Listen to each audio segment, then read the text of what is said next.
Hello, everyone. Professor Thompson here. Welcome again, and hello to everyone in my summer 2017 Net 05 or my summer 17 Net 10 course. I hope you are all doing very, very well and progressing nicely through the first unit.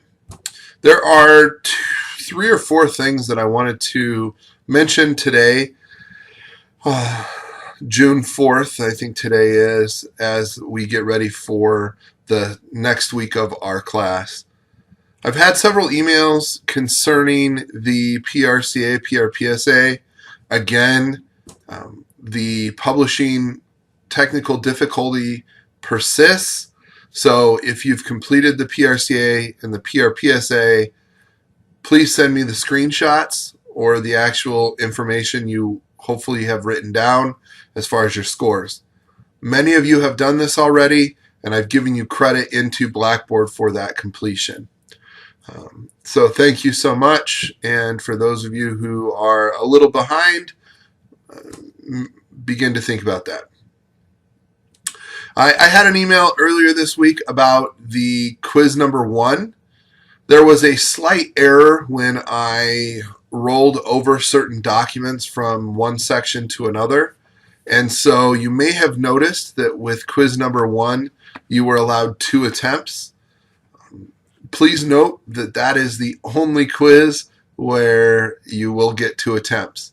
So several of you have taken quizzes for all of the chapters thus far in Unit 1, and you know this, but I just want to emphasize that that was an error. If you used both attempts or whatnot for chapter number 1, kudos to you for finding a small error in the course, and just know that that won't happen for the other quizzes. Generally, my philosophy is I want you to read the chapter, I want you to reinforce the chapter with the flashcards, and then I want you to take the actual assessment or quiz after those 2 items. I think at this point, with the first presentation deadline looming 1 week away, I want to mention a couple things about the first presentation. First of all, you need to make sure that you are completing an outline for this particular presentation. Outlines are discussed within your chapters, so hopefully you're looking at chapter 9, 10, 11, and 12, and you're putting together an outline. Your outlines are submitted on the left-hand side. There's a link that says Outline Submission tab. That's where you would submit your outline when you're ready to get credit for it and then submit your presentation. I'm really not looking for your outlines in a huge length of advanced time of your speech, so just make sure you get your outlines in so that I can be looking at your outline while I'm reviewing your presentation. Some of you have had questions about your outline, and I've emailed you back about answering those questions. So if there are others out there who have questions about something within how you've structured something, please make sure and let me know. One other thing that I would like to point out is in the requirement sheet, I've indicated that there's some information that I want listed before your actual outline. So please put that there. And then I want your outline, and then I want your source citation page at the end. What you will also read is that I want you to put your source citations, your oral source citations, as you would say them in your outline. So because you're using someone else's words, I don't want you to trip up or screw up these words or statistics or ideas from other people. So I want you to actually put that information where you're going to use it in the body of the outline, and as you would say it. And then at the end, you have your citation page. That's where I'm actually looking for the formal APA or MLA formatted citation in case I would like to go back and verify that source or look at that source for another reason. So please keep that in mind, and that's a clarification on the actual structure of the outline. One other thing that has come up in some emails has to do with the citations themselves. In Unit 1, I have put an tips for oral source citation handout. This handout is actually in a variety of different places. So it's in Unit 1, it's in Unit 2, it's in the Handout tab. The point is, many of you have not used oral source citations in presentations before, so I want you to have a reference sheet that tells you exactly what we're looking for.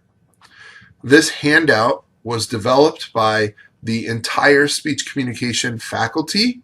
So the ideas that are put in that, the structure and the examples that are on that handout are things that as a department we have developed.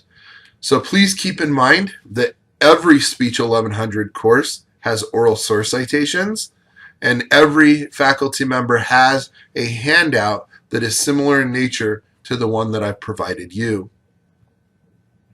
Please remember to include your oral source citations in this speech.